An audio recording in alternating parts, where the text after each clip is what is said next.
शत्रुराष्ट्र पाकला मदत केल्यामुळे भारतात तुर्कस्तानच्या एअरलाइन्सवर गंडांतर येऊ शकतं। पाकिस्तानला साथ देणाऱ्या तुर्कीला भारताने मोठा दणका दिलाय। भारतातील प्रमुख विमानतळांवर हँडलिंग सेवा देणाऱ्या तुर्कीच्या कंपनीच्या कामाचं लायसन्स भारताने रद्द केलंय। तसंच तुर्किश एअरलाइन्स संकटात सापडण्याचीही शक्यता आहे। तुर्कस्तान एअरलाइन्सच्या भारतातील भागीदारी कराराचंही पुनरावलोकन करण्यात येणार आहे।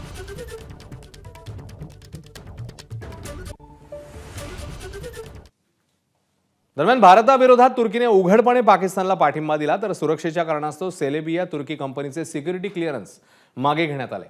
त्यामुळे या कंपनीला आता भारतात काम करता येणार नाही, अशी प्रतिक्रिया केंद्रीय नागरी विमान वाहतूक राज्यमंत्री मुरलीधर मोहोळ यांनी दिलेली आहे।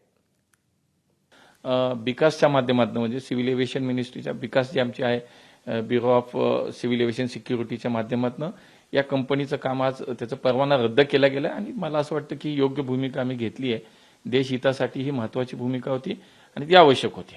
साधारणतः किती एअरपोर्टवर आपल्या देशात देशातल्या अनेक विमानतळावरती खूप मोठ्या संख्येनं ही त्यांची मॅनपॉवर होती, ती काम करत होती आणि आज आपण पाहतो की शेवटी देशभावना ही महत्त्वाची, देशहित महत्त्वाचं आहे आणि हेच पाहून आमच्या सरकारनं हा निर्णय घेतला आणि ही सगळी सेवा आता रद्द करण्यात आली। एबीपी माझा, उघडा डोळे बघा नीट।